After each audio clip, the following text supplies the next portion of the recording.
அத்தை ம். இத்தனை வருஷத்துல இவ்ளோ டேஸ்டியான சாப்பாடை நான் சாப்பிட்டதே இல்ல அத்தை.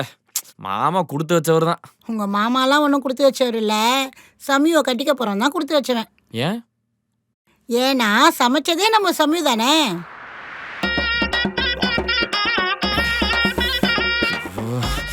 இது தெரியாம எக்ஸிக்யூட்டிவ் வாங்கிட்டு இருக்கமே. அத்தை சாம்பார் நல்லா தான் இருக்கு, ஆனா என்ன கொஞ்சம் மஞ்சளா இருக்கு. நெக்ஸ்ட் டைம் சரி பண்ணிக்கிறேன். டேய் சுமார்ரா. அக்கா நீங்க சமைச்சிருக்க சாப்பாடு சூப்பரா இருக்கு.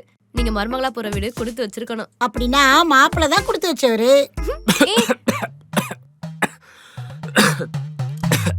இந்த அத்தை நீங்க ஏதோ சொன்னீங்களே. ஏய் அது அத்தை ஒண்ணும் சொல்லடி. சாப்பிடும் போது பொறைய நேக்கு டேய் டேய் 2 வாட்டி கத்துனாங்க. நீ மூடி சாப்பிடுறீ. சரிதான். என்ன நீ அண்ணியா? அண்ணே மேல ஒரே லவ்ஸ் போலையே. தண்ணியெல்லாம் கொடுத்து தலையெல்லாம் தட்டுறீங்க. அதெல்லாம் ஒன்றும் இல்லை, எல்லாம் நார்மலாக பண்ணுறது தான்.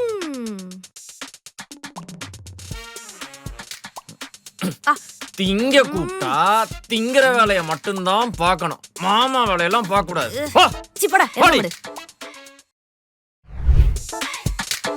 இன்னைக்கு கஷ்டமே, நாளைக்கு வேணா போலாமா?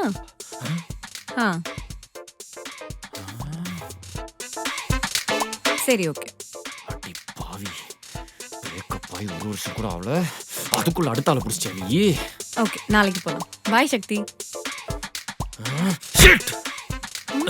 டேய் நீ என்னடா பண்றீங்க? அது ஒண்ணும் இல்ல, என் ரூம்ல ஏசி வேலை செய்யல, அதான் காத்து வாங்கலாம். ஒட்டு தானே கேட்டுட்டு இருந்த. நான் இதுக்கடி ஒட்டு கேட்க போறேன்.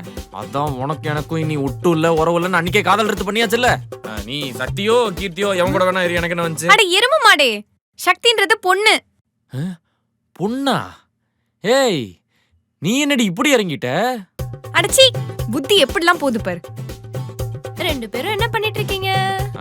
நான் ஒண்ணும் பண்ணல, அது ஏசி காத்து வாங்க வந்தேன். நான் கால் பேச வந்தேன். நான் என்னமோ நீங்க 2 பேரும் பிரைவேட்டா பேசுறீங்க. புத்தி எப்படி போகுது பாரு. ஏய் அத நான் சொல்லணும், இவன் கூடலாம் எனக்கு என்ன பேச்சு? எங்க அம்மா சொன்னாங்கன்னு தான் இவனை நான் வீட்டுக்குள்ளேயே சேர்த்தேன். இது வேற யாராவது இருந்தா கதையே வேற. ஓ அப்ப நீ ஒரு தப்பும் பண்ணல அப்படிதானே? நான் என்னடா பண்ணேன்? சொல்டா சொல்டா சொல்டா சொல்டா. Shut up. Add mature. 2 பேத்துக்கும் பிரேக்கப் ஆயிருச்சு. பட் அட்லீஸ்ட் மியூச்சுவல் ரெஸ்பெக்டோட சண்டை போடாமச்சு இருக்கலாம்ல. நீ எல்லாம் அட்வைஸ் பண்ற அளவுக்கு என் நிலைமை ஆயிடுச்சு பத்தியா? ச்சே, இப்படி எல்லாரும் இலக்காரமா பாக்குறவனோட ஈகோ இருக்குல்ல, அதுவே பெரிய பிரச்சனை தான். டேய், ஏன் அண்ணா, இவெல்லாம் வளர அண்ணா, மாட்டாளா? அப்படிதான் இருப்பாளா? அண்ணா, கடைசி வரைக்கும் லூஸ் மாதிரி தான் பண்ணிட்டு இருப்பாளா? ஏன்டி எவ்வளவு பொறுப்பா பேசிட்டு இருக்க, நீ நம்ம வந்து 3 இங்க பேரும் வந்து கேம் வந்து விளையாட காட்டிட்டு இருக்க. போறோம்.